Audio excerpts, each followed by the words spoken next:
आजकल लोगों को एक बच्चे को जन्म देने के लिए आईवीएफ का, सरोगेसी का इनकी मदद लेनी पड़ती है। जैसे आपने ब्रह्मचर्य का उल्लेख किया, तो ब्रह्मचर्य आपने कहा कि सही समय पे शादी, सही समय पे अभी क्या हो गया है, महाराष्ट्र में हो या भारत में है, जो अपना आहार, निद्रा, ब्रह्मचर्य वो जो नियम से को करना चाहिए वो होता नहीं है। आहार यानी क्या रहता है, सही समय पर आहार लेना चाहिए।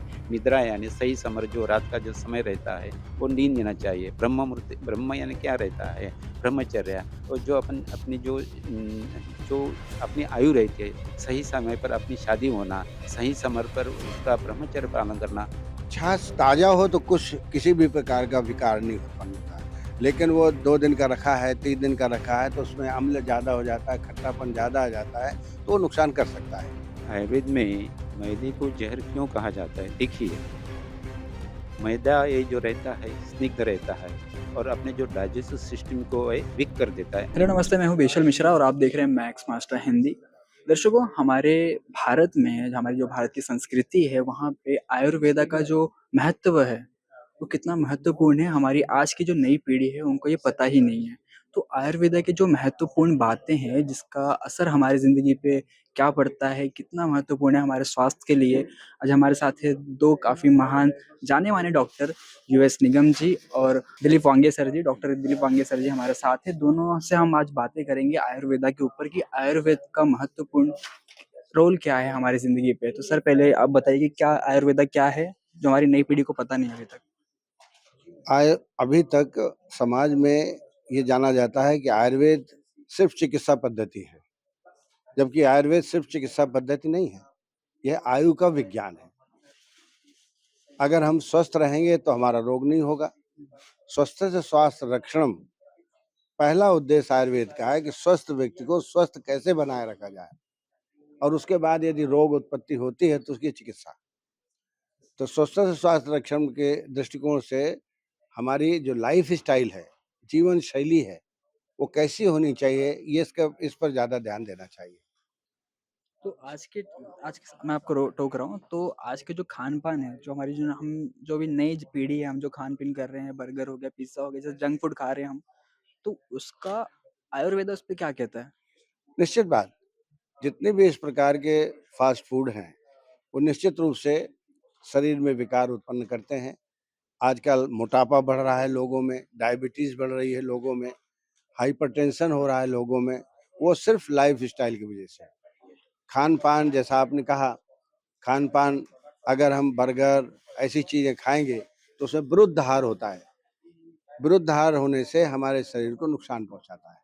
इसलिए हमारा आयुर्वेद कहता है कि प्रातः काल जल्दी उठें, पूरे शरीर में अभ्यंग करें, अभ्यंग करने के बाद योगा है या व्यायाम करें, उसके पश्चात फिर आप हल्का नाश्ता करें और नाश्ते में स्प्राउट लेवें और आजकल नाश्ते में आप जैसा बता रहे हैं बर्गर, पिज़्ज़ा ये प्रयोग करते हैं, उसकी जगह कृष्णा है, दलिया दूध है, ऐसा मॉर्निंग में नाश्ता करें।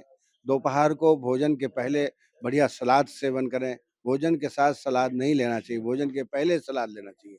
सलाद में बीट है, गाजर है, टमाटर है, हल्का से प्याज भी डाल दीजिए और बढ़िया बना के खाइए और फिर इसके बाद खाना खाइए, तो लाभ मिलेगा। दूसरा एक और, दीपा आपकी अग्नि अच्छी हो, तो आयुर्वेद कहता है भोजनाग्रे सदा पथ्यम लवणाद्रक भक्षण। भोजन के पहले लवण और अदरक, लवण माने नमक, हुँ। उसकी चटनी लेना चाहिए। उससे गैस नहीं बनती, अम्ल पित्त नहीं होता, एसिडिटी नहीं होती, इस करना चाहिए। दूसरा, भोजन के बाद छाछ पीना चाहिए। भोजन के बाद हमेशा तक्र जिसको छाछ बोलते हैं वो पीना चाहिए। उससे दीपन पाचन होता है पेशेंट में और कोई रोग नहीं होता और सोते समय दुग्ध का सेवन करना चाहिए। जो कहा जाता है कि छाछ से चेहरे पे पिंपल्स आते हैं, क्या ये सत्य है? छाछ ताज़ा हो तो कुछ किसी भी प्रकार का विकार नहीं उत्पन्न होता है। लेकिन वो 2 दिन का रखा है, 3 दिन का रखा है तो उसमें अम्ल ज़्यादा हो जाता है, खट्टापन ज़्यादा आ जाता है, तो वो नुकसान कर सकता है। लेकिन छाछ जो ताज़ा बना हुआ छाछ है, वो कभी नुकसान नहीं करता। उसमें जीरा, नमक डाल कर के लें, तो बहुत अच्छा फ़ायदा करता है। तो मेरा अगला प्रश्न है डॉक्टर दिलीप जी से। सर, आयुर्वेदा में मैदे को जहर क्यों कहा जाता है? आयुर्वेद में मैदे को जहर क्यों कहा जाता है? देखिए, मैदा ये जो रहता है स्निग्ध रहता है और अपने जो डाइजेस्टिव सिस्टम को वीक कर देता है, यानी जैसे मलबद्धता, कॉन्स्टिपेशन है वो होता है। और जो लघु जो आहार रहता है, जैसे गेहूँ की रोटी, ज्वारी की रोटी, मूँग की दाल, ये लघु रहता है। मैदा ये स्निग्ध रहता है, वो डाइजेशन यानी सही तरीके से नहीं कर सकता है। जैसा बटाटा वड़ा रहता है, कचौड़ी रहता है, समोसा रहता है, इसलिए जे उसको यही इसको विष का कहा जाता है। इसलिए मैं सबसे अनुरोध करता हूँ, जो अपना आयुर्वेद ने जो आहार बोला है, लघु आहार यानी कि जैसे अपनी ज्वार की रोटी, मूँग की दाल, ये खाना चाहिए।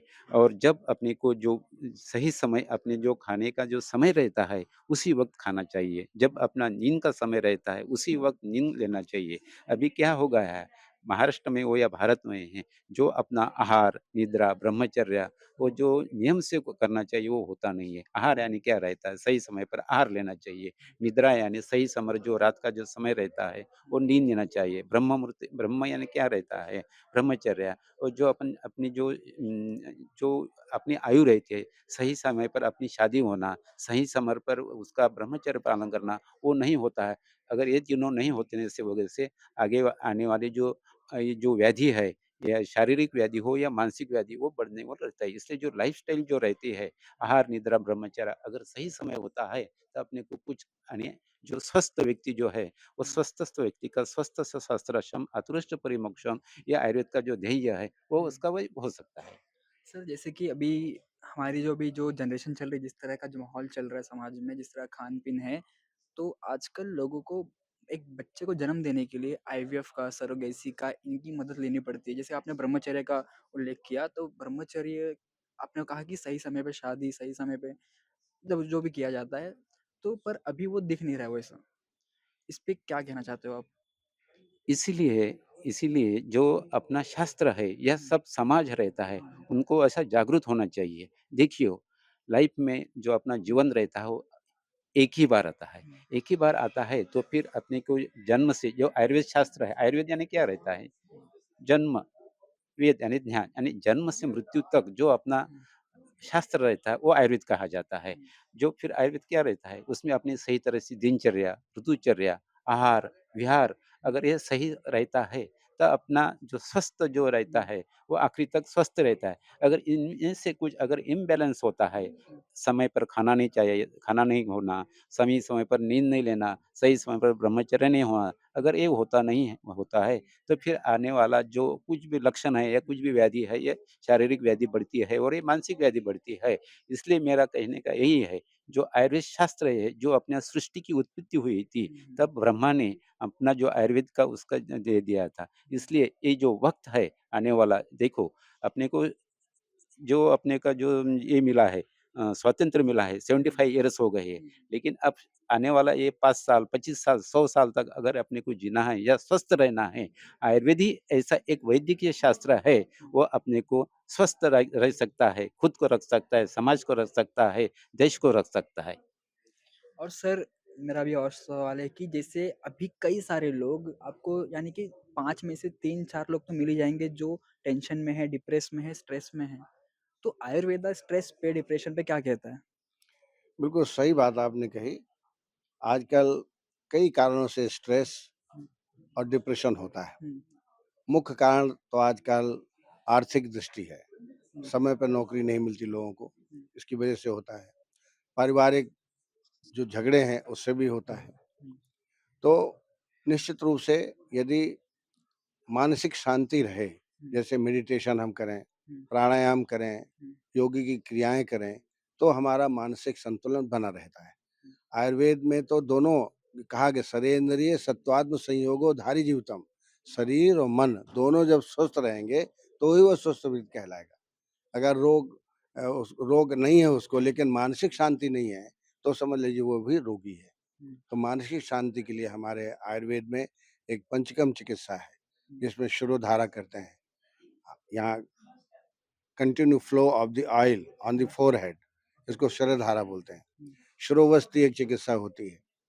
कई तरह के लेपन होता है हुँ, और कई बार कॉन्स्टिपेशन से भी चिंता होती है लोगों को। अम्ल पित्त हो जाता है, हाइपर एसिडिटी हो है, तो उससे भी मानसिक चिंता होती है। तो उसके लिए एक क्रिया होती है विरेचन कर्म, पेट की सफाई, जिसको हम जिसको हम पंचशोधन कहते हैं, पंचकर्म कहते हैं, डिटॉक्सिफिकेशन ऑफ द बॉडी। जैसे घड़ी सुधारने जाएँगे तो वो बोलेगा दुकानदार कि इसको पहले ओवरहालिंग कर लीजिए। तो एक प्रकार की ओवरहालिंग हम शरीर में करते रहें नियमित रूप से, पंचकर्म का प्रयोग करते रहें, तो हमारी व्याधि उत्पन्न बिल्कुल नहीं होगी, चाहे वह मानसिक हो, चाहे शारीरिक हो। धन्यवाद सर, आप लोग ने इतना महत्वपूर्ण समय दिया हमें, हमारे चैनल को। तो हम आशा करते हैं हमारे दर्शकों को ये इन्फॉर्मेशन, ये जानकारी काफ़ी महत्वपूर्ण लगी, उनके उनके लाइफ़स्टाइल में कुछ चेंजेस आएगा इस वीडियो के माध्यम से। हम आशा करते हैं आपको वीडियो पसंद आएगा। आपको वीडियो पसंद आए तो लाइक करें और शेयर करें और सब्सक्राइब करें हमारे चैनल मैक्स मास्टर हिंदी। धन्यवाद।